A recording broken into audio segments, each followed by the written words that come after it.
The fact is, my best friend Sabrina's child is already a year old. So please, sign these divorce papers. In a sterile, all-white hospital room, just 2 hours before my brain tumor surgery was scheduled to begin, those were the words that came from my husband's mouth. The air in the room, thick with the sharp smell of disinfectant and filled only by the steady beep of the EKG monitor, instantly froze. However, Grayson, my husband, who stood beside my bed with a smirking, false smile, had no idea that in a few days, he himself would lose absolutely everything and experience the greatest hell and despair of his life. From outside the window, the calm morning light streamed in as usual. My name is Eleanor Vance. I am 45 years old this year. I have been married to Grayson for 15 years. Although we were not blessed with children, I believed we had lived peaceful days side by side. At least, that's what I believed. 6 months ago, after suffering from frequent, severe headaches and unbearable dizziness, I was diagnosed with a brain tumor. In the midst of a despair that made my world feel pitch black, I managed to find a renowned surgeon, and finally, the day of my long-awaited operation in New York City arrived. Although the doctor said the success rate was high, it was still a major operation that would involve opening my skull. Last night, I couldn't sleep a wink due to fear, and the cold IV line was still attached to my arm. The sound of the sliding door opening was heard, and my husband Grayson walked into the room. I had only thought he was coming to calm my anxious heart before the surgery. I had hoped he would hold my hand one last time and say, "Fight hard, I'll be waiting for you." However, seeing Grayson's appearance, I couldn't believe my eyes. On the morning his wife was to undergo a life-threatening major surgery, he was wearing a meticulously tailored, brand-name suit, as if he were going to a fancy restaurant. His hair was perfectly styled as if he had just left a salon, and he exuded a sweet, strong cologne completely unsuited for a hospital. "Gray, why are you dressed like that? Didn't you take time off work?" I asked in a hoarse voice. Without a hint of guilt, Grayson sat firmly in the steel chair beside the bed. "Ah, this? Of course, I'm not going to work. Today is a very special anniversary for me. Our wedding anniversary was last month, wasn't it?" "That's none of your business," Grayson cut in, laughing cynically. He then took a piece of paper out of his expensive leather bag and thrust it in front of me. "The fact is, my best friend Sabrina's child is already a year old. Today is his birthday. So please, sign this." My mind went blank. Sabrina was my best friend since high school. When I was diagnosed, she was the first one to cry for me. "I'll support Gray in your place, Eleanor," she had said, gripping my hand tightly. I see now what she meant. Ignoring my speechlessness, unbelievable sentences continued to flow from Grayson's mouth. "You're about to have your head operated on. The doctor said the success rate is high, but there's always a worst-case scenario, right? If you don't wake up again, it'll be a hassle for me and Sabrina to get married. So, sign it here, now."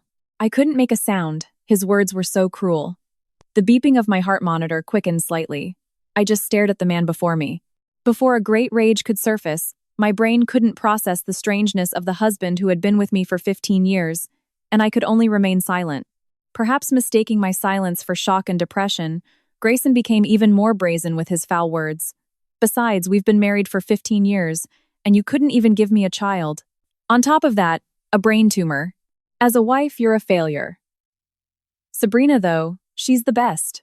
She's young and fresh and even gave me a handsome son, an heir. Thanks to Sabrina, my dignity as a man is preserved. You, as her friend, should be happy for her, right? A failure." The word echoed in the cold hospital room. I took a slow, deep breath. I bit my trembling lip with all my might and tried to keep my head, which felt like it was boiling with rage, as cool as if it were doused in ice water. "Is that so?" After a long silence, the words that came from my mouth were in a voice that was strangely cold and calm. Even I was surprised. "Huh?" Grayson let out a confused sound at my unexpected reaction. "All right, I'll sign." I moved my trembling right hand with all my strength, grabbed the pen on the side table, and wrote my name clearly on the divorce papers. "Oh, good. In that case, I'm going home. I have to prepare for dinner. Ah, by the way, I hope your surgery is successful." Grayson gleefully snatched the signed divorce papers and left the room with a light step, as if he were skipping, without a single glance back. Staring at the tightly closed door, a cold smile formed on my face. Not a single tear fell.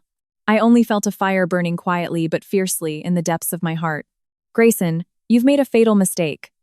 Whose money do you think allows you to send a monthly allowance to your parents back home? Whose money do you think allows you to buy that expensive suit you're wearing? Miss Vance, it's time. "We're heading to the operating room," a nurse said. The sound of the gurney's wheels began to echo in the quiet corridor. My revenge will begin the moment I survive this surgery.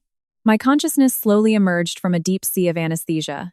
When I opened my heavy eyelids, at the end of my blurry vision, I saw a sterile white ceiling and an IV line. A dull, throbbing pain was felt throughout my head, but I was truly still alive. "Miss Vance, can you hear me?" The surgery was a great success. The calm voice of my attending physician reached my ears. I responded by blinking slowly. Miraculously, there were no lingering side effects, and the tumor that had been lodged in my brain was cleanly removed. The fact that I was alive again strengthened the quiet but fierce determination for revenge burning within me. Lying in bed during the total post-operative recovery period, I reflected on my 15 years of married life. My husband, Grayson, was a mid-level employee at a respectable private company. He didn't have a high position, and his monthly salary alone wouldn't have been enough to pay the rent for our luxury apartment in downtown New York, let alone buy the designer suits he wore even to the hospital and go out for expensive drinks every night. That was completely impossible. However, he had made a huge misunderstanding. The luxurious life he led was entirely thanks to my hidden assets. In fact, my late father was a real estate mogul who had built his fortune from scratch.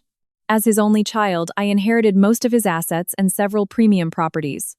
Currently, just from the rental income of apartments and office buildings, I earn a six-figure income every month. In addition, I also run a solid investment business personally. However, in order not to hurt Grayson's fragile ego, I hid the fact that I made a lot of money from the beginning of our marriage. I always covered the shortfall in living expenses by transferring money from my private account to our joint account, making it seem as if we could live lavishly on Grayson's income alone. Because I was mostly at home like a housewife, Grayson truly believed that this luxurious life was all thanks to his company. Not only that, Grayson's parents ran a small business in their hometown in Pennsylvania. But 5 years ago, their business was on the verge of bankruptcy. I was the one who saved my in-laws, who were in deep debt and almost living like fugitives. Using my personal assets, I paid off their $250,000 debt in one lump sum and continued to send a monthly allowance of $2,500 directly from my account to my in-laws' account. A few years ago, when we went home for Thanksgiving in their old drafty house, my mother-in-law looked at me coldly and said, "Eleanor, you can't even have children, yet you continue to live comfortably off Grayson's salary. Why don't you try working? All our relatives' wives work to support their households." When I just remained silent at those words, Grayson, sitting next to me, instead of defending me, laughed cynically and agreed with his mother. "It's all right, Mom. She's like a leech who can't live without my income. It's me, with my generous heart, who supports her. She's a useless wife, I know, but please just tolerate her." A leech. Useless. Listening to those words, I just calmly sipped my tea. I didn't even have the interest to reply. They would probably never know in their lifetime that the lavish Thanksgiving dinner on the table and the new clothes my in-laws wore at that time were all secretly arranged and paid for by me. And Sabrina, my best friend whose name Grayson mentioned in the hospital room, we had been friends since high school, and she had always been a woman who loved luxury and had a strong desire to show off. When I married Grayson, on the surface, she congratulated me, but I remember seeing a hint of jealousy in her eyes. I never thought that jealousy was so deeply twisted that it would lead her to steal my husband and even have an illegitimate child who was already a year old. Those two, who rashly cast me aside for a child without realizing how great a loss it was to lose their biggest source of money. Are they now fantasizing that my surgery failed and that a little insurance money would become theirs, while celebrating their victory? A week after the surgery, I recovered smoothly and was moved to a general ward. Once I was strong enough to walk on my own, I immediately picked up the phone by my bed. The goal was to contact my personal lawyer, who had been managing my assets for a long time. After briefly explaining the situation over the phone, the lawyer, whom I had known for a long time, took a deep breath and then replied strongly, "I understand, Miss Vance. I will immediately handle the termination of transfers to your in-laws' account, the blocking of credit card use, and the preparation of a lawsuit for damages for infidelity. We will take them down completely." I nodded deeply at those words. All right, the preparations for the counterattack are complete. The countdown to the moment they realize the truth and are thrown into the depths of despair has begun. As I thought that and placed the phone on the bedside table, a soft knock was heard on the quiet room door. It was still too early for the nurse's visit. Who could be coming at dusk? when visiting hours were almost over. Please, come in.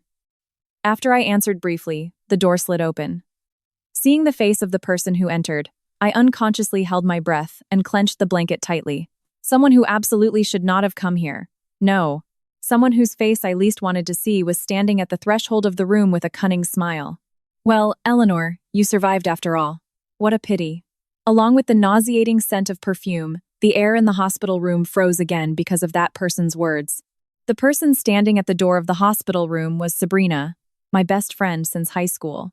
In the midst of the cold early March wind that was still rattling the window panes, she wore a bright pink dress as if welcoming spring early. In her hand, she carried a flashy, foreign luxury brand handbag. Although her friend had just undergone major surgery, she brought no gifts, just stood at the doorway with a cold, condescending smile. Well, Eleanor, you survived after all? What a pity. The first words she uttered were full of extraordinary poison and malice, not like words addressed to an old friend.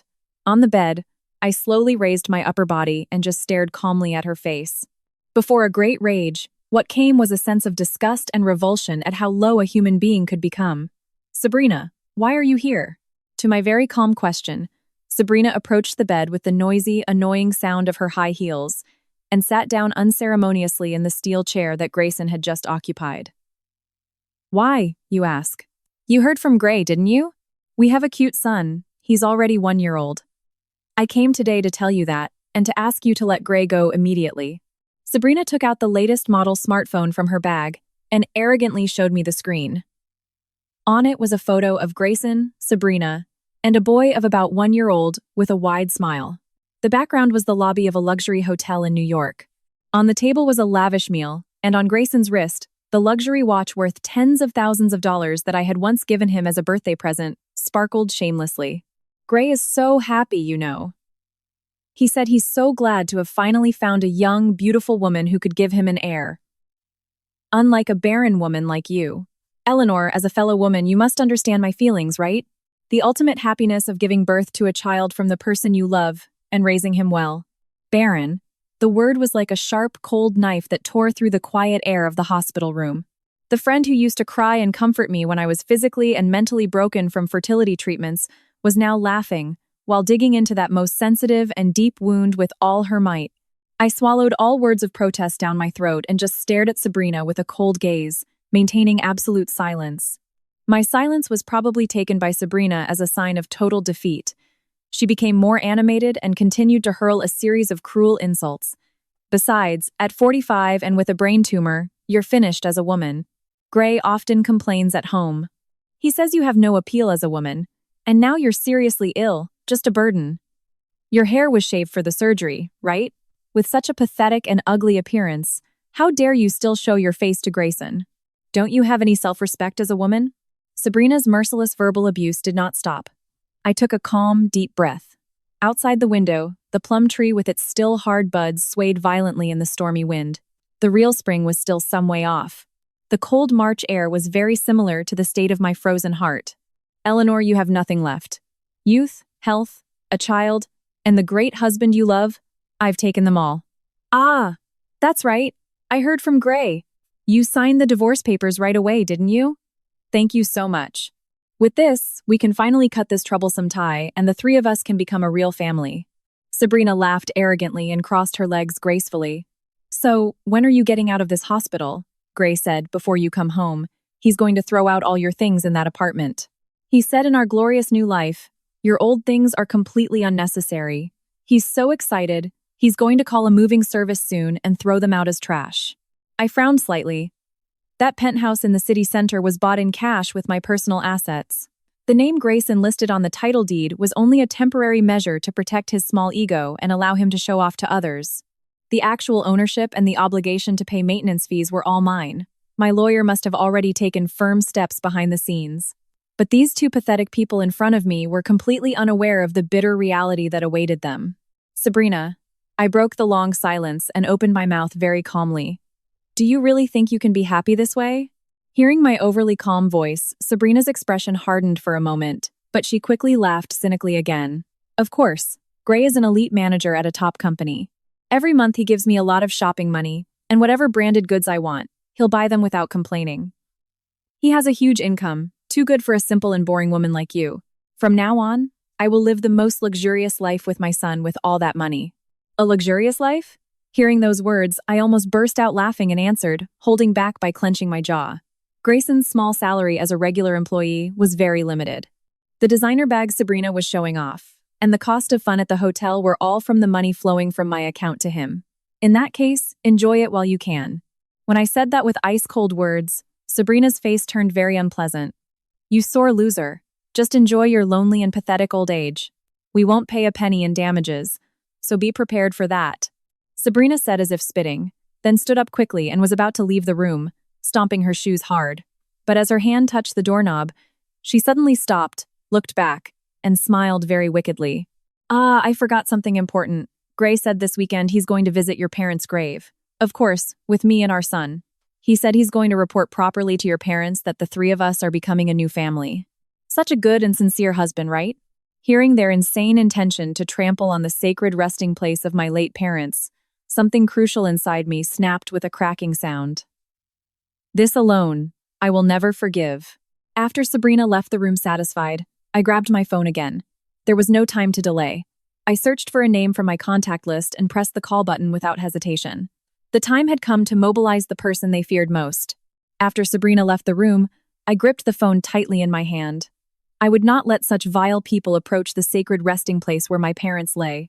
I called the head of our family's church, an old friend of my late father, from my contact list. Reverend, it's been a while. This is Eleanor. Actually, there's a bit of a problem. I explained the situation briefly and accurately. That my husband planned to come to my parents' grave this weekend with his mistress and their illegitimate child, and that I was currently in the process of divorcing them, and absolutely did not want them to enter the cemetery grounds. On the other end of the phone, the Reverend growled low and answered in a voice trembling with anger. What an insolent man. He knows how much your father adored you, Eleanor, yet he dares to do such a despicable thing. I will not let them set foot on this holy ground. Rest assured. This weekend, the cemetery gates will be closed tight. And besides interested parties, no one will be allowed in. If they force their way in, I've arranged for the police to be called immediately. Eleanor, you just focus on your recovery. I bowed my head deeply at the Reverend's reassuring words.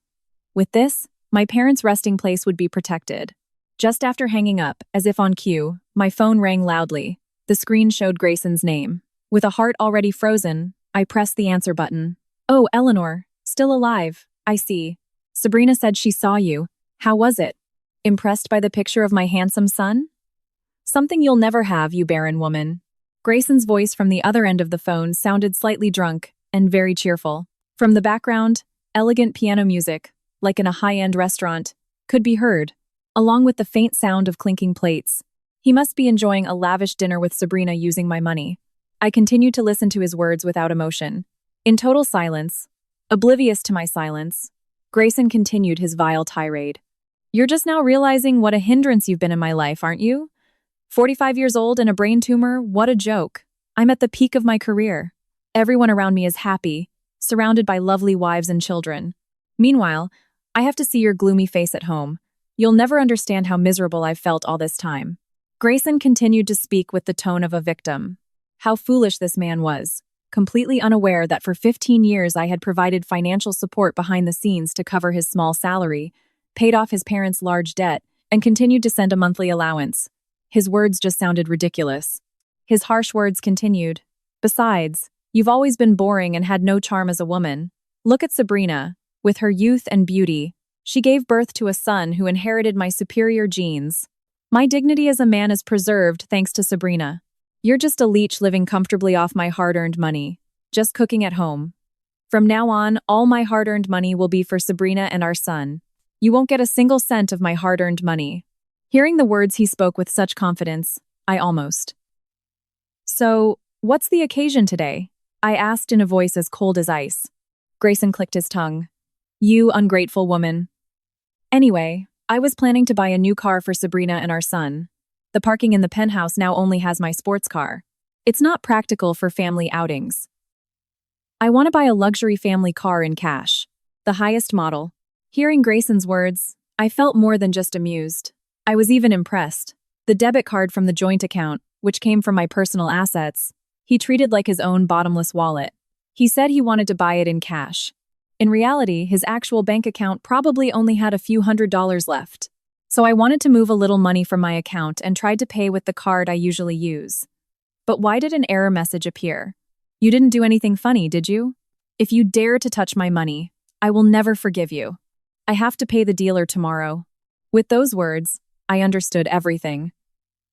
My lawyer had moved quickly, and the procedure to freeze the family card held by Grayson and the joint account I funded was complete. I sighed slowly.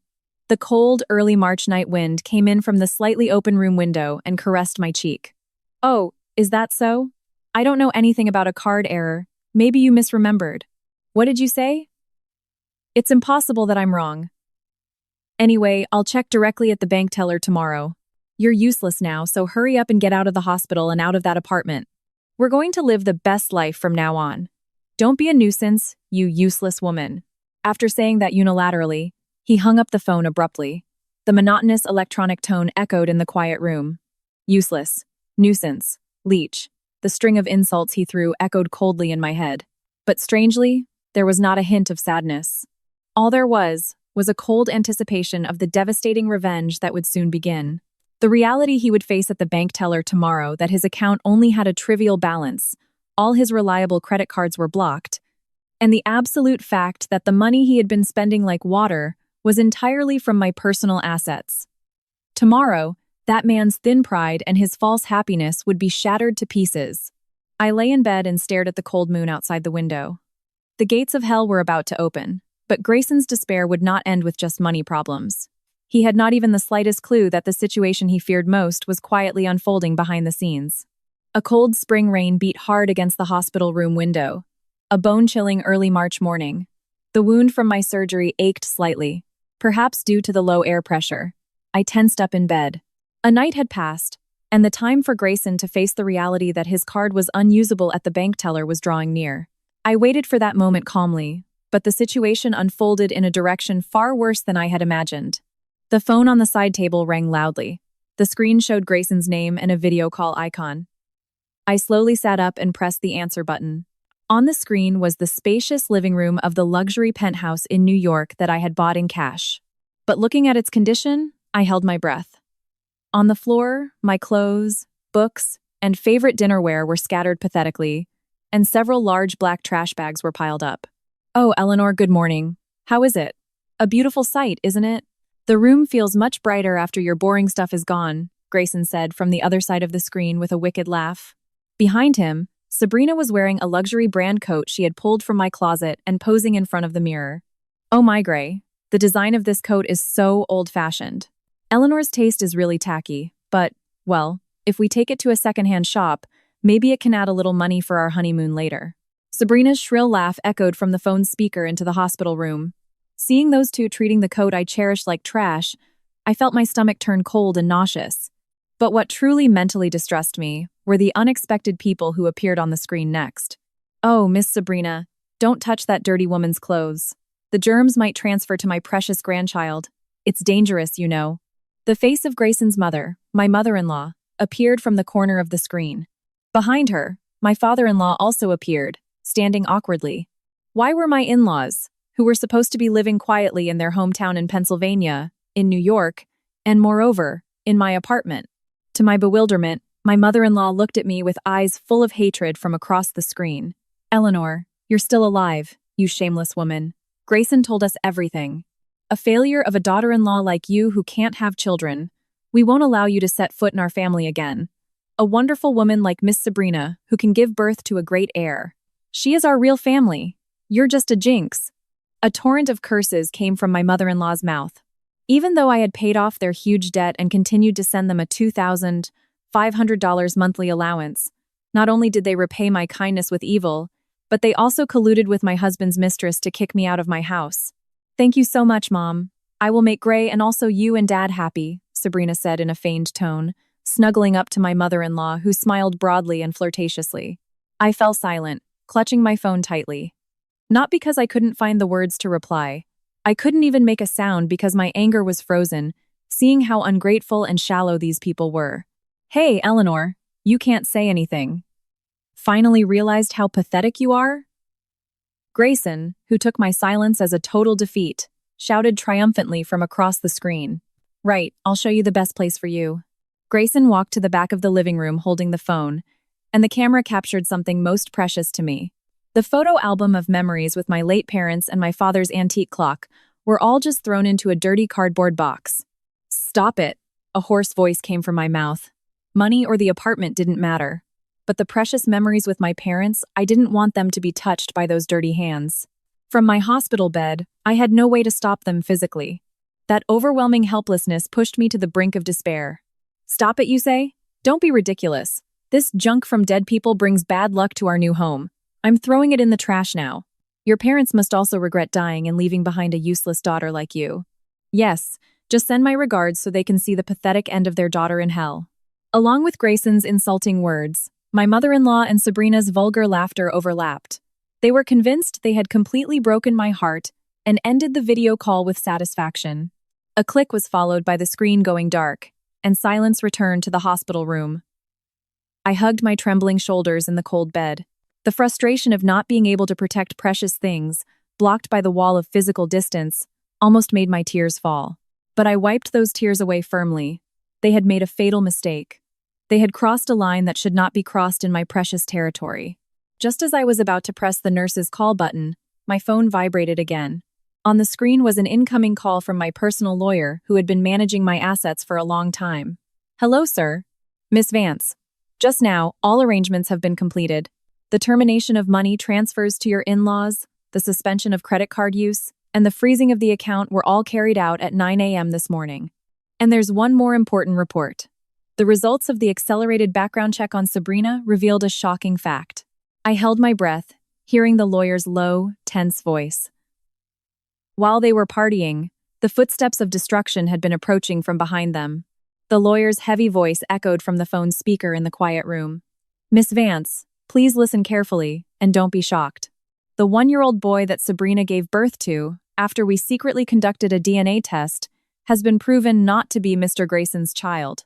This unexpected, shocking fact made me hold my breath.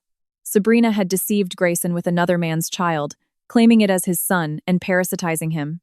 And Grayson, who fully believed the lie, had gleefully cast me aside. How ridiculous this situation was. A dry laugh began to emerge from my frozen heart. There's an even more important fact. Mr. Grayson, at the company where he works, has been claiming that the penthouse and properties belonging to you, Miss Vance, are his assets and has been trying to take out a large personal loan from the company. How foolish. There was no way he could unilaterally use property in my name as collateral. But his madness didn't stop there. Miss Vance, actually, today I have brought someone special to see you. He should be arriving shortly. Just after the lawyer said that, a soft knock was heard. After I answered, "Please come in," the door opened, and a middle-aged man in a high-quality suit appeared. Seeing his face, I was wide-eyed. "Mr. Davenport, why are you here?" He was Mr. Arthur Davenport, the president of the company where my husband, Grayson, worked. The president approached my bedside and bowed so deeply that his head almost touched the floor. "Miss Vance, this time, our foolish employee has caused a lot of trouble. I am truly sorry. I was worried about your condition, but I'm relieved to see your face. Why was the president of my husband's company apologizing so humbly to me, an ordinary housewife? That was my other big secret, completely unknown to Grayson. My late father's real estate company owned many commercial buildings in prime locations in New York. One of them was the magnificent office building towering in the city center. That place was currently leased entirely by Mr. Davenport's company as their headquarters. In other words, I was the owner of the building where Grayson worked. And more than that, due to the relationship since my father's time, I was also one of the main shareholders of the company. If I wanted to, I could have canceled the building's lease and made Grayson's company homeless. I held absolute power. Actually, that man named Grayson brought a woman named Sabrina and a baby and boasted that he was the next company president. Worse, he openly insulted you, Miss Vance, within the company, calling you a useless, barren woman, a pathetic leech clinging to my money, and so on. Mr. Davenport clenched his fist in annoyance, his face tense. To Miss Vance, our main shareholder and most valued benefactor, such vile insults are completely unforgivable. We are preparing to fire him immediately. At that moment, as if on cue, my phone rang loudly. On the screen, Grayson's name shone. I gestured with my eyes to Mr. Davenport, pressed the answer button, and activated speaker mode. Hey, Eleanor, what did you do to my credit card? All the stores are declining it. I was humiliated at the car dealership earlier. Grayson's angry shout echoed throughout the hospital room. Mr. Davenport's eyebrows twitched. You useless piece of trash. Do you think you can just touch my money? Unblock it now. If not, I'll come to the hospital and beat you up. A string of incredibly vile insults. I showed no emotion on my face, just stared at the cold screen in deep silence. Seeing that I didn't reply a single word and remained mysteriously silent, Grayson became even more agitated and continued to scream, "Just stay silent. You weird woman. You should have just died. I'm going to eat fancy sushi with Sabrina now. You can eat that smelly hospital food for the rest of your life. You lowly, meddling woman." The call was abruptly cut. In the now quiet room, Mr. Davenport trembled with anger. Miss Vance, such vile insults cannot be tolerated any longer. Tomorrow morning when he comes to work, I will end everything. I slowly shook my head. No, Mr. Davenport. Just firing him is too light. He must feel the despair as everything under his feet crumbles, when he realizes how arrogant the illusion he lived in was. With a cold and clear voice, I made a terrifying proposal to Mr. Davenport. Tomorrow morning, I will also come to your company. In front of all the employees, I will tear apart the thin pride he cherishes most, down to its very roots. Outside the window, the cold spring rain had completely stopped, and a sharp light began to peek through the clouds. The time had come for my hidden great power to finally reveal itself. The next morning, under a clear blue sky and the crisp early March air, I got a temporary pass from the doctor for a few hours and got into a black sedan. My destination was the headquarters office building of the company where my husband, Grayson, worked. In other words, the giant office building towering in a prime downtown location that I personally owned and leased entirely to their company. In the seat next to me, Mr. Davenport, who had visited my room yesterday, was also present. He looked very tense and full of regret, repeatedly wiping the sweat from his forehead with an expensive handkerchief. I calmly stared at the scenery outside the window, thinking about the beginning of the great drama that was about to unfold. Meanwhile, Grayson himself was doing something unbelievable in the vast company lobby. Somehow, he had brought his mistress, Sabrina, and the baby with whom he had no blood relation, and was forcefully detaining coworkers arriving during the morning rush hour, showing them off while telling his story in a loud voice. Hey everyone, look, this is my real family. Sabrina is young and beautiful, and she even gave birth to a great heir who inherited my superior genes. A far cry from my useless wife.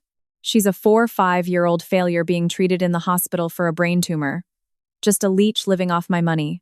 Today, I'm filing for divorce, and as the man who will lead this company, I'm starting a brilliant new life.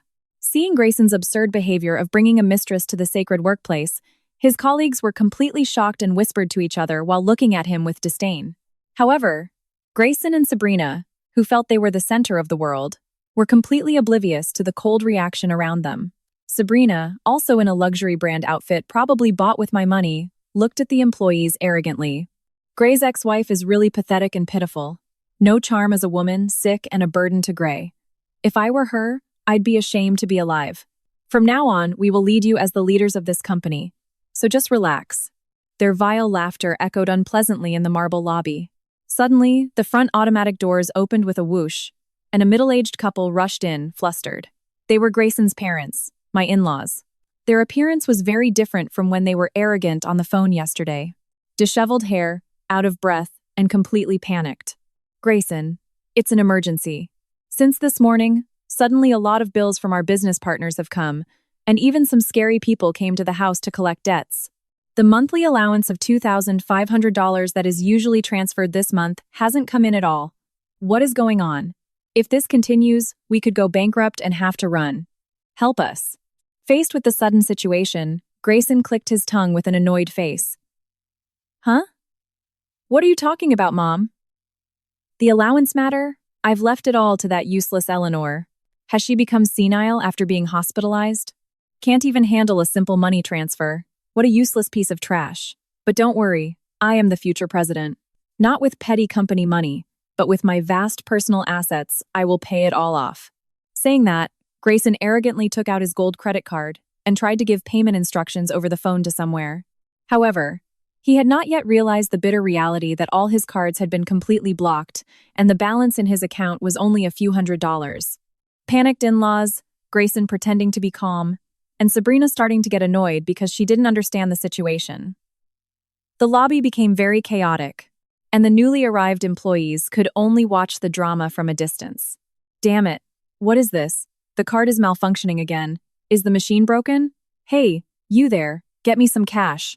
I'm like the owner of this building. Don't you know you can't follow my orders? As he began to arrogantly give orders to his subordinates, the heavy door of the special executive elevator at the back of the lobby opened with a soft sound. What came out was Mr. Davenport with a pale face and bitten lip, and slightly behind him, walking gracefully, was me. Although just recovering, I wore a well-made, solid black suit and walked with an upright posture. Seeing my appearance, the previously noisy air in the lobby instantly froze.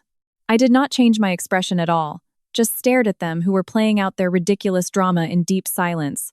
In the face of that extraordinary and pressing silence, the employees around one by one made way, and a straight path opened up before me. "Oh, Eleanor, you ran away from the hospital, huh?" Grayson, upon seeing me, made a very wrong interpretation and smiled cynically. "What? You came to apologize for blocking my card as you pleased, even bringing the director with you? How dramatic. You're afraid of being dumped by me, aren't you? But it's too late. A leech-like woman like you, even if you grovel before everyone here, I will never forgive you." Next to Grayson, Mr. Davenport's body trembled violently with anger at those foolish and ungrateful words. However, I gently restrained him with my hand and directed a gaze as cold as ice straight into Grayson's eyes.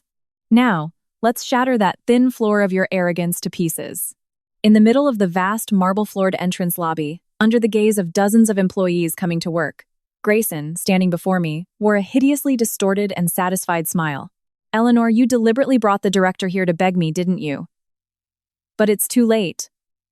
I'm different from a barren woman like you who's about to be thrown away. I have Sabrina, the best young woman, and an heir who inherited my superior blood. Quickly, kneel here and unblock my card. If you do, maybe I'll still give you a little money to live on." Beside Grayson, Sabrina, clutching a luxury brand bag probably bought with my money, laughed cynically, as if to belittle me. "Eleanor, I don't know how pathetic and pitiful you are to come crawling here, but Gray is completely mine now. A great man like him is not for a leech like you, who is sickly and has no womanly charm. Quickly hand over all your assets as compensation and disappear forever from our glorious life." Behind them, my in-laws, who had been terrified by the debt collectors, upon seeing me, immediately approached with bulging eyes. "Eleanor, how dare you stop our allowance? What do you mean as the wife of the eldest son? Are you trying to kill us? Quickly prepare $250,000 in cash now. You're a useless jinx. Hurry up, or we'll be killed by loan sharks." An unimaginable and selfish string of insults was thrown by the four of them.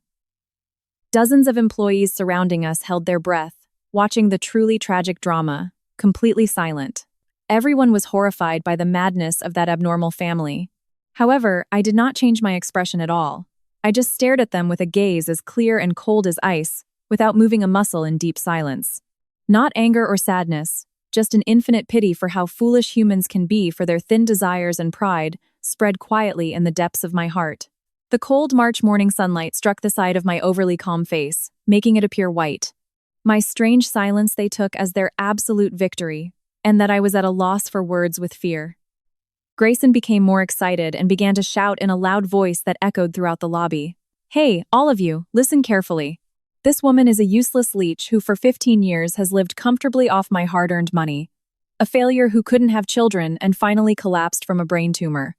Today, I'm completely casting this trash woman aside and building a new family with Sabrina by my side. And as the next leader of this company, I am the man who will lead you strongly." Just after that insane declaration echoed futilely in the lobby, Mr. Davenport, standing beside me, who had been holding back his anger with all his might until his whole body trembled, finally reached his limit. "Enough." Mr. Davenport's mighty roar, coming from the bottom of his heart, echoed like thunder in the marble lobby. Due to that tremendous pressure, Grayson, who was at the peak of his arrogance, jumped in surprise, and Sabrina and my in-laws instantly lost their words and froze.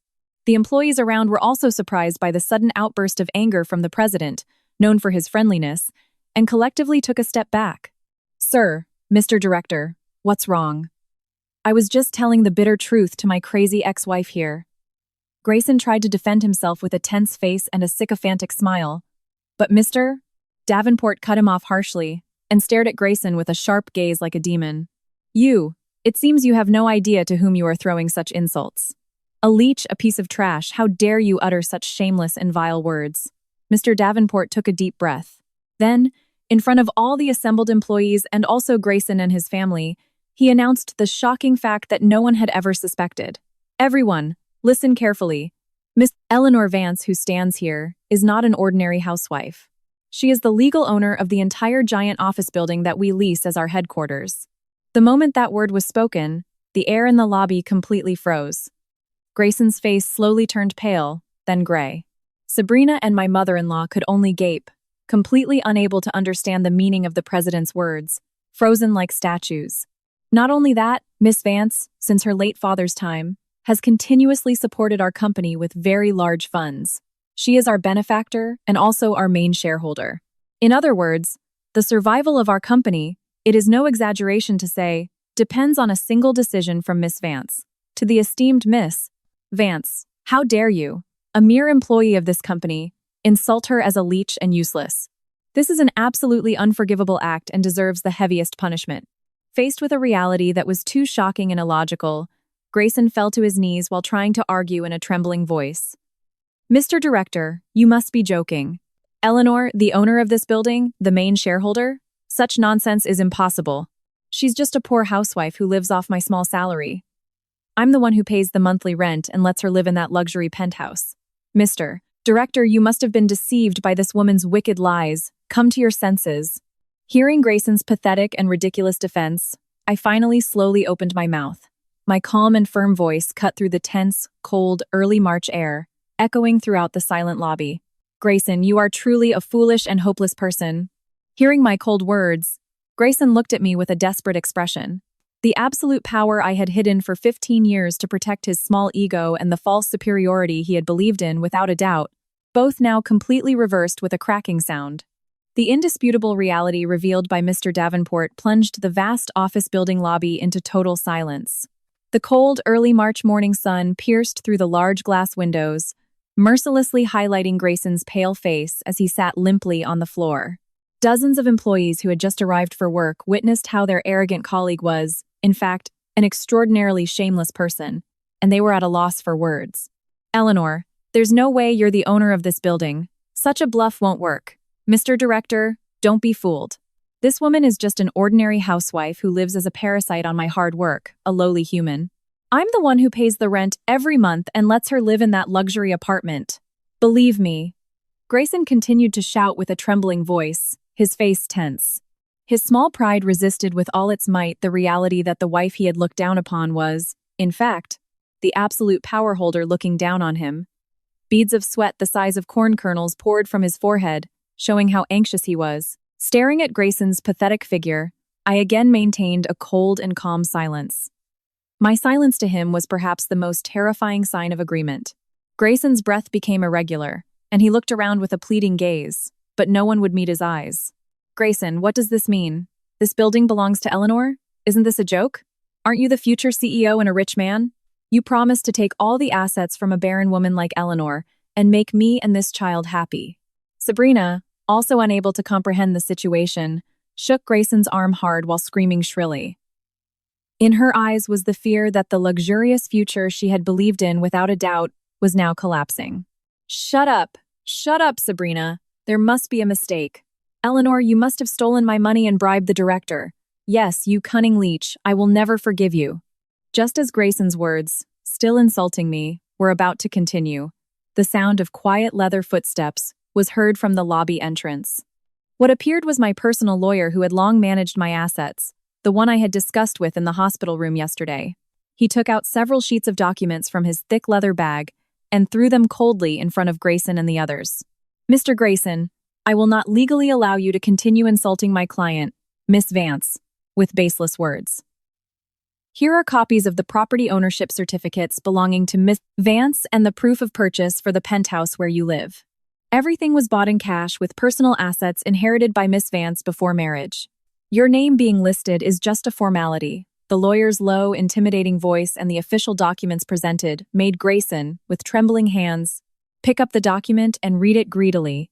And as he saw the truth written there, as if all the air in his lungs was sucked out, he lost his words and completely collapsed on the marble floor. Then I opened my mouth calmly. A voice colder than the piercing March wind rained down on them. Grayson, the rent you thought you paid every month, the designer suit you're wearing now, the money you used to drink in luxury hotels every night with Sabrina, it was all money I secretly transferred from my private account to the joint account so as not to hurt your pride. Your own real salary is nothing compared to the amount I earn every month. Hearing my cold confession, Grayson looked at me with empty eyes like a zombie. So my credit card doesn't work because… Yes, of course, because of me. I stopped all fund flows from my account completely. So, your card is now just a useless piece of plastic. The cash you have is at most a few $100s, right? Buying a family car in cash is an impossible thing. Upon hearing those words, the mother-in-law who had been listening to the situation's development shrieked hysterically. Wait a minute. So the one who paid off the $250,000 debt when our company almost went bankrupt, the one who sent $2,500 every month to our account back home, it wasn't the great Grayson, but you? To my mother-in-law, who approached with bulging eyes, I smiled coldly and nodded deeply. Yes, that's right. I, the one you keep insulting as a useless woman, a leech, a failure, am the one holding your lifelines. But yesterday, you cut ties with me, right? The money transfers have been stopped forever. Please ask your proud son to pay off the entire debt from the loan sharks who will be coming soon. My in-laws turned deathly pale with despair and sat down limply, trembling violently, chased by debt collectors with the certainty of bankruptcy and having to flee. The arrogance they had shown just moments ago was nowhere to be found on their faces. Only deep regret and fear were etched there. No way, Gray. You said you were elite and rich. That's why I chose you. A poor, debt-ridden man like this is worthless. Sabrina hysterically clutched Grayson's chest and began to cry. Her cunning plan had completely failed. Her intention to snatch a rich husband turned out to be just an incompetent, arrogant, and penniless man. Sabrina, calm down. I didn't know either. This woman has been deceiving me all this time. I'm innocent. The sight of 3 people blaming and insulting each other horribly. The employees around just stared at the ridiculous scene with cold eyes. However, their hell had just begun. The biggest bomb I had prepared had not yet exploded. I exchanged a glance with my lawyer and nodded slightly.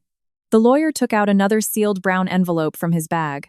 Sabrina, I already knew you were a gold digger who approached Grayson for his money, but you also told a big lie to Grayson, didn't you?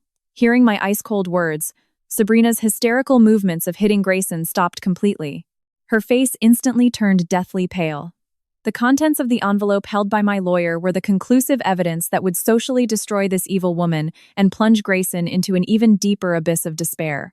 The brown envelope held by the lawyer and his mysterious presence made the air in the vast office building lobby even heavier and colder. Sabrina's hysterical movements of clutching Grayson's chest while crying and demanding her rich husband stopped completely as if doused with ice. Her face turned deathly pale, and the skin under her thick makeup was clearly turning gray. Sabrina, I already knew you were a gold digger who approached Grayson for his money, but you also told a big lie to Grayson, didn't you? My ice-cold words pierced the sharp, cold morning air of March. Sabrina took a step back and tried to cover her nervousness with a trembling voice. What? What lie did I tell? I sincerely love Gray and even gave birth to this cute son for him. Something extraordinary that a barren woman like you could never do, Eleanor. Don't make baseless accusations. I was truly disgusted to see she still had the nerve to utter such vile words. I just looked at the lawyer next to me with a cold, wordless gaze.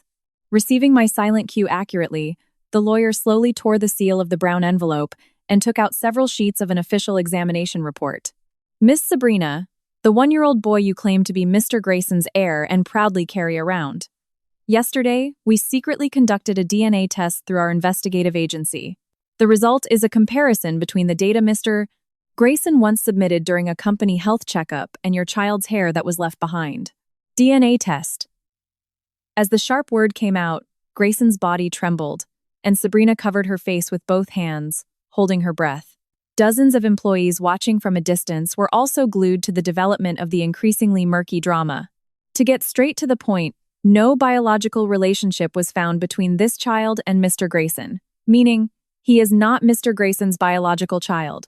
The test results show 0%. He is the child of someone else.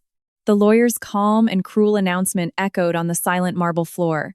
Grayson's eyes widened as far as they could go, staring at Sabrina and the baby she was holding repeatedly, as if seeing something unbelievable. "Hey, Sabrina, it's not possible, right? What is this? Isn't this child the fruit of our true love? My precious heir who inherited my superior blood? The large amount of money I gave you every month for his milk and care, and for your allowance. What was all that for? Answer me, Sabrina."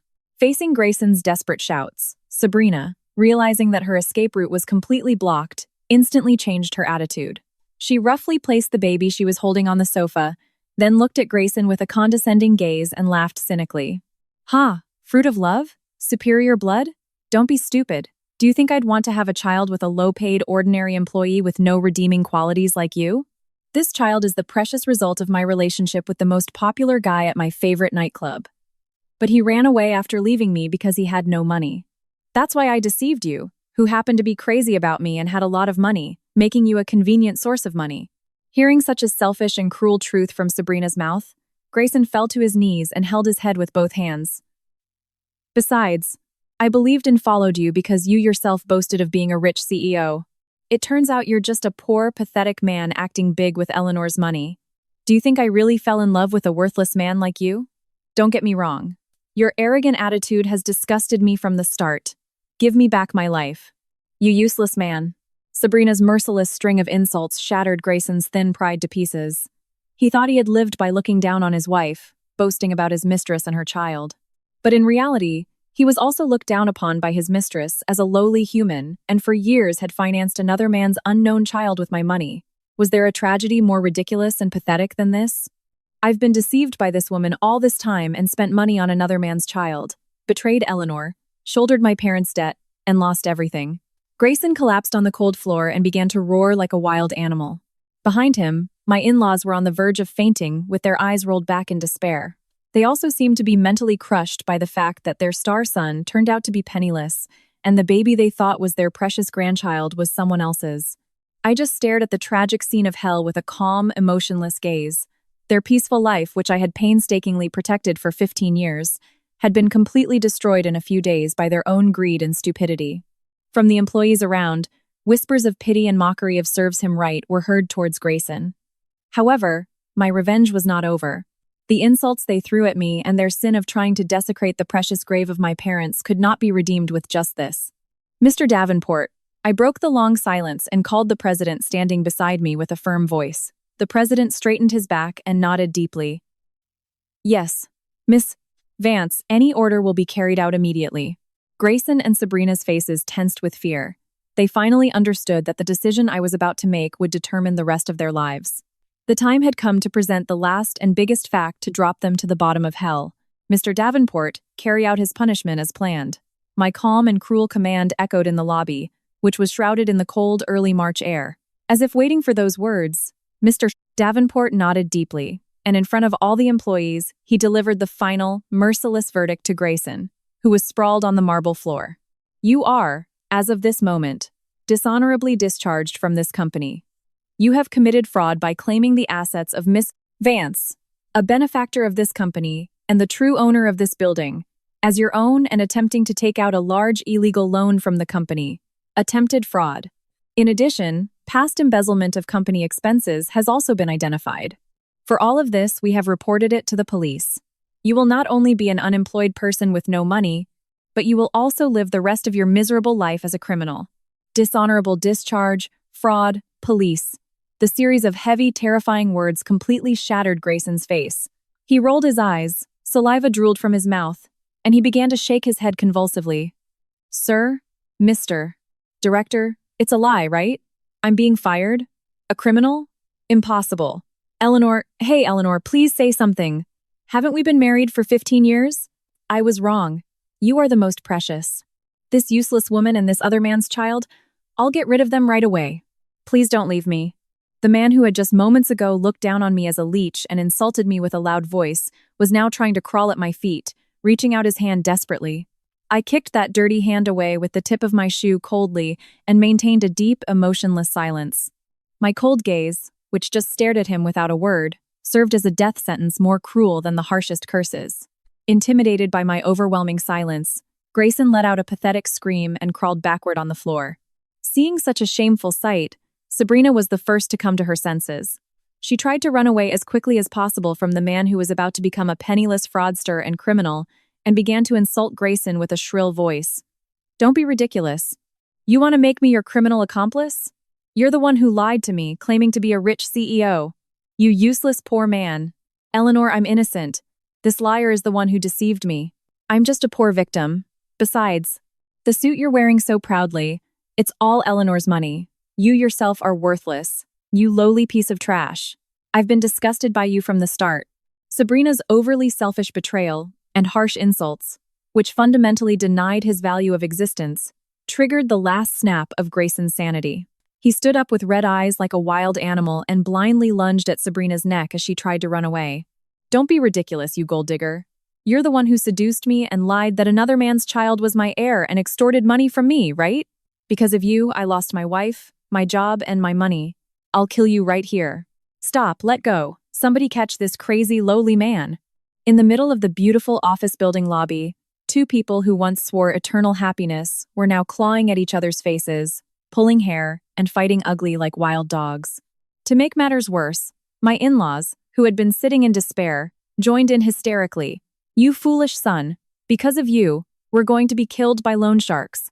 You've ruined your parents' lives. You ungrateful jinx son.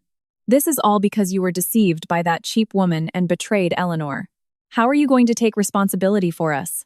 Screams and shouts and the cries of the baby lying on the floor echoed futilely in the marble space. Dozens of employees just stared at the ridiculous and tragic scene of hell with cold eyes. No one tried to help them. I took a deep breath. The cold, early March air filled my lungs. They were now, with their thin desires and lies completely peeled away, dragging each other into the abyss of destruction with their own hands. Without my direct intervention, they were already in a state of total panic and sliding quickly down the path of self-destruction. However, an unexpected figure suddenly appeared, adding a final touch to the chaotic drama. The heavy front automatic doors opened, and a flamboyant young man in an expensive designer suit entered the lobby, followed by several tough-looking men. As soon as he saw Sabrina's face in the middle of the fight, he laughed wickedly and shouted, "Oh, so you're here. I was able to find you right away because you were showing off on social media about getting married again to a rich director and living a luxurious life. It seems you've been living well by using my son, huh? You're dead at my club and the loan from me total $100,000. I've been waiting for you because you said you got a rich husband. Now it's time for you to pay up." Upon seeing the man's face, Sabrina's face turned as pale as a corpse, and she collapsed on the spot, trembling. It turned out the flamboyant man was the biological father of the baby Sabrina had been showing off. And he had come all this way to this company to collect the large debt Sabrina had left behind. What? $100,000 debt? Sabrina, what does this mean? Just after Grayson rolled his eyes at the completely incomprehensible situation and his mother-in-law completely fainted, the deafening sound of sirens approached quickly from outside the building, as if to drop them deeper into hell. The strong red light from the flashing lights illuminated the glass lobby fiercely, and several police officers entered in unison from the automatic doors with tense expressions. Their total destruction had finally reached its inevitable final act. The strong red light from the flashing lights pierced the cold glass windows of the office building, illuminating the vast marble lobby with an eerie nuance. The deafening siren sound stopped abruptly in front of the main entrance, and several police officers stepped in from the automatic doors with tense expressions. In their hands, they held silver handcuffs that gleamed coldly. The bone-chilling early March air blew in mercilessly from the open automatic doors, cooling the marble floor as if it were creeping. That cold air seemed to be a form of my sharp and cold heart. The police officers unhesitatingly surrounded Grayson, who was crawling on the floor, watching the fight between Sabrina and the flamboyant man. "We received a report from President Davenport. You are requested to come with us for questioning on charges of embezzlement of company funds and attempted fraud against the company." Hearing the firm words of the police officer, Grayson completely panicked and began to fight back, swinging his hands wildly. "No, I was framed. I was just deceived by this woman, Sabrina the gold digger. I'm not a rich director. I'm just an ordinary employee. And all of that was this woman named Eleanor's money. I did nothing wrong. I was the leech. Let me go. I'm the CEO, you know. Finally, in front of all the employees, Grayson admitted to being a leech himself and shouted pathetic and shameful excuses. Gone were the arrogant, insulting words he had once thrown at me. Now, he was just a pathetic and ridiculous clown. Sabrina also, after her escape route was blocked by the flamboyant man and his tough-looking cronies, sat trembling on the floor. Wait a minute, I can't pay $100,000. That's right, Grayson. You're the one who has to pay it as compensation for deceiving me and ruining my life. It's only right that you bear this debt. You useless, lowly man. Don't be ridiculous. You're the one who spent my money to have fun with another man, right? Give me back my life, you cheap fraud. Even though they were about to be handcuffed, the two of them insulted each other with vile words and blamed each other horribly. I just stared at the tragic scene of hell calmly, without a trace of emotion. While Grayson and the others were arguing fiercely, I just stared back at them in silence. The silence, as cold as the deep sea, became the deadliest weapon that stabbed back all the harsh words they had ever thrown at me, right into their own hearts. Then Grayson, who was being held by the police, looked at me with red eyes and shouted pleadingly, as if it were his last lifeline. Eleanor, please tell the director to withdraw his report. Haven't we been married for 15 years? The divorce papers haven't been filed, right? I'm still your husband. Half of your vast fortune should be mine by right.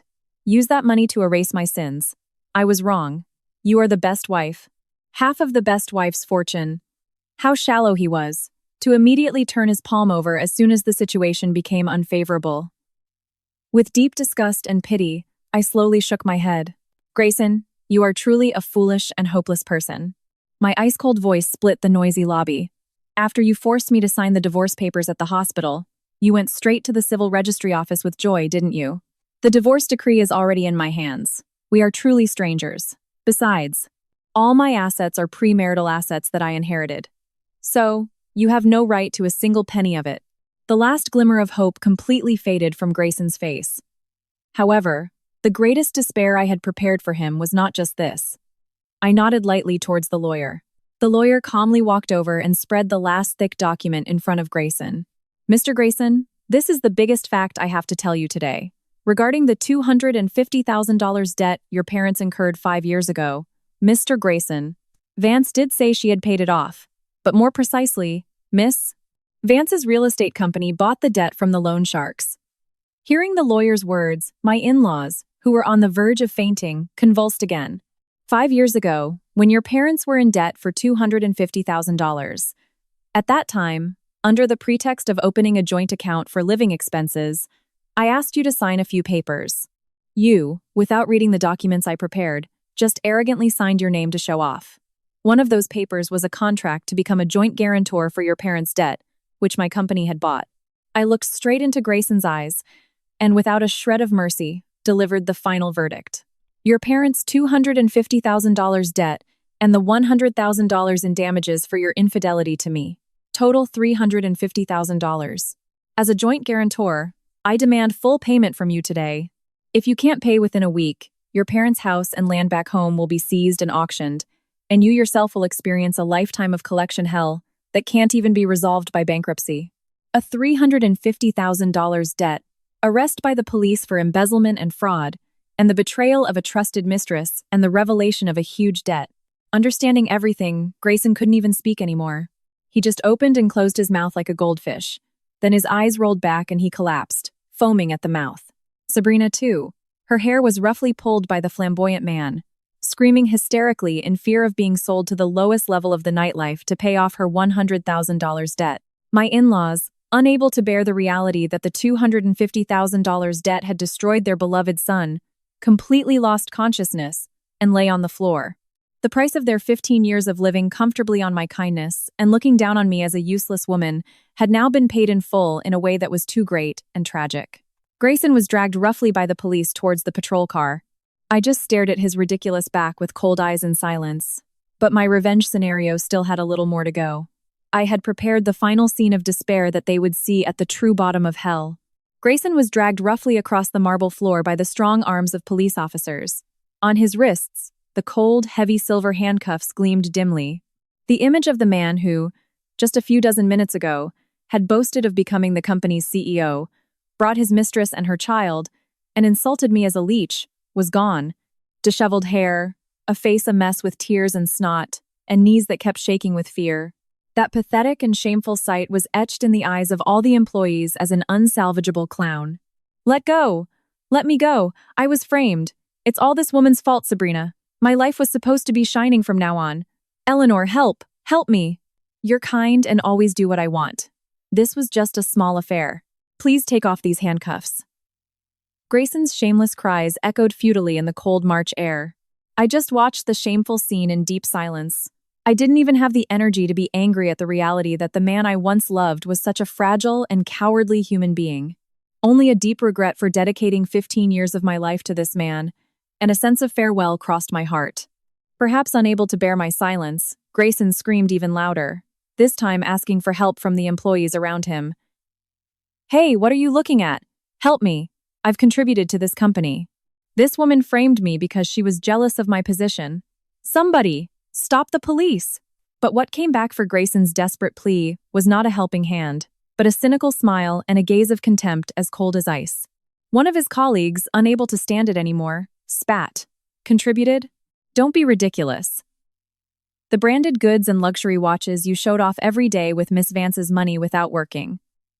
We all called you a tacky nouveau rich behind your back. In the end, you embezzled company money and insulted your wife, who is our benefactor. You are a piece of trash. Starting with those words, a barrage of insults against Grayson was hurled from all around. Serves you right. Repent for the rest of your life in prison. Why didn't you realize that Miss Vance was too good for you? Grayson's thin pride was now shattered to pieces by the words of his former subordinates and colleagues, scattered on the marble floor. Meanwhile, Sabrina was also at the bottom of despair. The flamboyant man standing behind her, whose name was Victor, gripped Sabrina's slender wrist with a force that almost crushed it, and looked at her with eyes as cold as a snake. Sabrina, after making such a huge mess, do you think you can run from a $100,000 debt? The rich husband you were aiming for turned out to be just a penniless criminal. A miscalculation, wasn't it? Victor, please help me. What should I do with this child? I'll definitely find the money. Find it? How? A fraudulent woman like you won't be able to get a decent job. But don't worry, I've prepared a suitable place for you. You'll work until you die to pay me back in full. Victor said cruelly, then began to drag Sabrina roughly. Sabrina, holding the baby, cried and struggled. But surrounded by Victor's tough-looking henchmen, there was no place to run. Sabrina, who was once my best friend, listened to my complaints and accompanied me. I never thought that behind her smile hid such greed and cruelty. The word barren and the insult failure she had thrown at me now all returned as a fire that burned her. Glancing at that scene, I slowly walked in front of Grayson. Grayson, who was being held by the police with his forehead pressed to the floor, noticed my shadow and lifted his face. Eleanor, you're going to help me? I knew you would. Grayson, of course not. I just came to say my final goodbye to you, I said in a voice as cold as ice. What you think you've lost now was never yours to begin with. This building, the apartment, the position, the money, it was all an illusion I created with a lie called kindness, to match your lies and arrogance. You might have felt like you were standing on your own strength, but in reality, you were just a pathetic puppet dancing on the palm of my hand. Grayson's eyes widened with fear and despair. You called me a failure, right? But who is the real failure? You, who parasitized others' efforts, repaid kindness with evil, and tried to enjoy a life coated in lies. You are the one who is truly useless, not needed in this society or in anyone's life. Eleanor, don't say that, please. I was wrong. It's too late. Your parents are probably already kicked out of their house back home and wandering the streets. My lawyer has already completed the property seizure. Reflect on and regret every insult you threw at me for the rest of your lives. After saying that, I left Grayson without a single glance back. The police officers forcefully lifted Grayson's arms and took him out of the lobby. The heavy sound of the patrol car door closing echoed in the silent lobby. This was the sign of the end of my 15 years of patience and their false luxury. Only the cold March wind blew in the lobby. However, my heart was strangely at peace. After surviving a brain tumor operation and the brink of death, I no longer had any feelings to waste on lowly people like them. Mr. Davenport gently approached me. Miss Vance, you have truly worked hard. Such despicable people will be severely punished by the law. From now on, please prioritize your health and live peaceful days. Hearing the president's warm words, I was finally able to smile a little. But this story doesn't end here. The impact of this incident will spread further in unexpected ways. There is still a continuation to be told about the end of those who were destroyed. The deafening siren of the patrol car faded away, swallowed by the hustle and bustle of the city center. Several months have passed. The cold March wind is gone, and a vibrant summer has arrived with colorful flowers blooming in the city. The scar from my brain tumor surgery has healed remarkably well thanks to the skilled hands of the surgeon. There are no side effects at all. In fact, my head feels clearer than before, and I feel a strength flowing from within my body. I am now standing on the balcony of my penthouse apartment, enjoying a quiet afternoon with a gentle breeze caressing my cheek. On the table is tea brewed from the finest quality leaves and seasonal pastries made by a famous pastry chef. This is my real life, which for 15 years I had sacrificed to support that foolish man. Meanwhile, a tragic and unimaginable end awaited those who had betrayed, insulted, and tried to take everything from me. First, my ex-husband, Grayson. He was charged with embezzlement of company funds and attempted fraud and sentenced to prison. He is currently living a regulated but harsh life as a prisoner within the cold, damp walls of a prison. The designer suits he once wore with pride have been replaced with cheap gray work uniforms, and his neatly styled hair has been shaved short. The prison food is far simpler than the hospital food he once mocked as smelly food, and every bite makes him realize how much he has lost. According to a report from my personal lawyer, Grayson cries every day in prison, calling my name to the walls. Eleanor, I'm sorry. Get me out of here. Hire the best lawyer with your money. We still love each other, right? To his shameful words, the prison guards just look at him with cynicism. In addition, the $350,000 debt, my in-laws' family debt that my company bought, and the damages to me has become a heavy burden for him. Even after getting out of prison, what awaits him is a lifetime of debt hell that can never be paid off and the stigma of being an ex-convict. And my best friend, Sabrina, her end was also very tragic. To pay off the $100,000 debt demanded by Victor, the flamboyant man, she was driven out of the glamorous places in the city center and sold to a rundown red light district in a remote area. The beauty and youth she hid behind thick makeup quickly faded due to forced labor and an irregular life every day. And now she is even afraid to look in the mirror. The designer bags and luxury accessories she prided herself on were all taken by Victor, and all that's left for her is a room in an old apartment and a despair that will never go away for the rest of her life.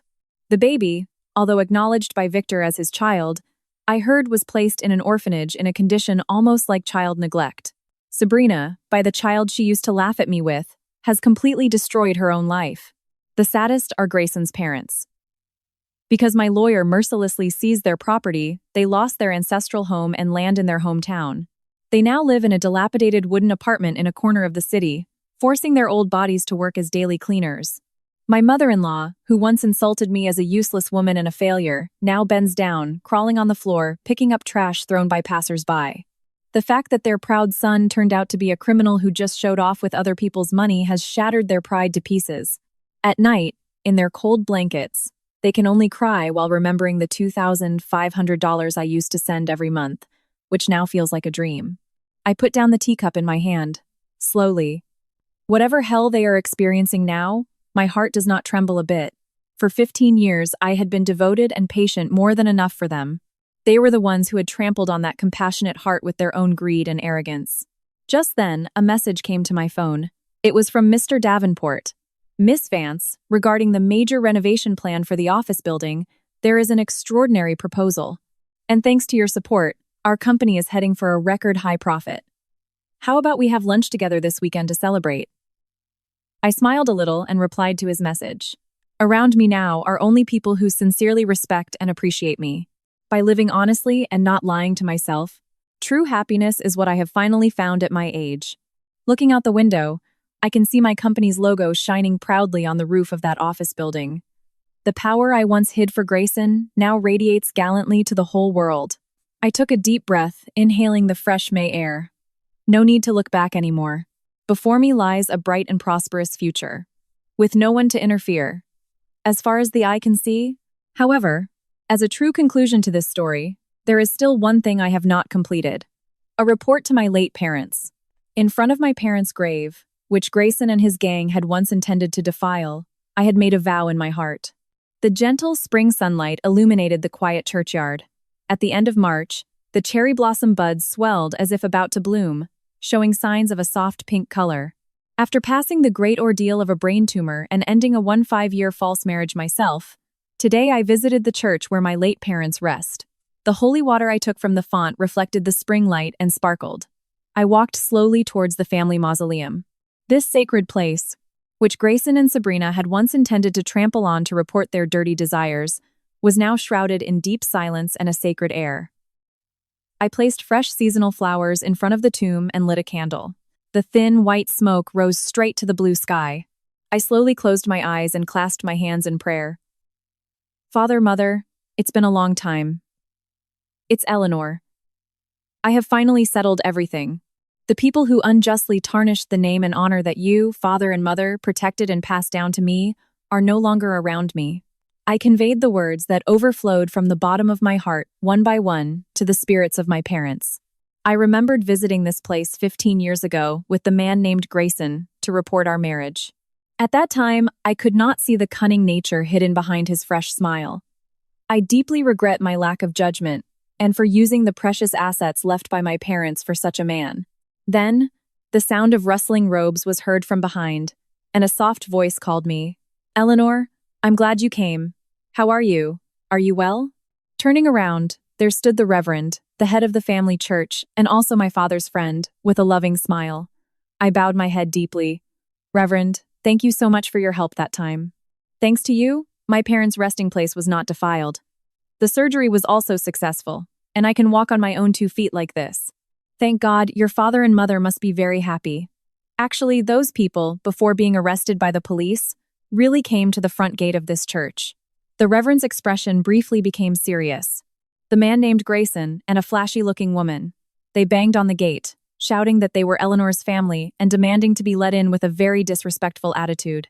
However, as I promised your father, I forbade them from entering. Then, Grayson kicked the historic gate of this church and left, spewing rude curses. Hearing that story, I unconsciously let out a long sigh. Until the end, that man did not realize his foolishness and even rejected the protection of the divine. There is a saying about karma. Those who prey on the kindness of others and accumulate evil will one day surely be destroyed by the seeds they sow themselves. Eleanor, you no longer need to remember them for a second. From now on, bloom the beautiful flower of your own life with pride, like the cherry blossoms in this yard. The Reverend's warm words gently melted the deepest part of my heart that had been frozen like spring snow. Yes, thank you. I once again faced the tomb and bowed my head deeply. What my parents left me was not just abundant property and money, the strength and honor to not lose myself in any difficulty and to live righteously. That is my true inheritance. As I walked on the path to leave the church, I saw a cherry tree that had bloomed early next to the gate. Only a few blossoms were open. It was the light of a life that had survived the harsh winter cold and reached for the light with its own strength. I stopped and gently touched the beautiful petals with my fingertips. There were many things I wanted to do in my life ahead. Using my assets to establish a foundation for children suffering from diseases, preserving and passing on the cityscape my father loved to the next generation. And most importantly, to love, appreciate, and cherish myself sincerely while living each day with full awareness. By losing the man named Grayson, I gained the priceless wings of freedom. Whether he is now wallowing in despair on the cold prison floor, or Sabrina is working hard at the bottom of the nightlife, it's all a story from another world, distant and unrelated to me. I took a deep breath and looked up at the clear blue sky. The wind caressing my cheek was no longer cold. There was the definite warmth of spring and the breath of a new season. 15 years ago, I might have made the wrong choice. But the life that starts from this place today is a true story for myself, without a single blemish. I descended the long stone steps of the church with a light step. Below, a black sedan and reliable friends were waiting for me. With every step I took, my heart was filled with light and freed from burdens. Goodbye to my past and hello to my new life.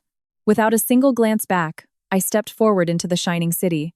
On my back, there was no longer any doubt or sadness. My future, passing the rows of fully bloomed cherry trees, stretched out bright and free as far as the eye could see into the spring sky.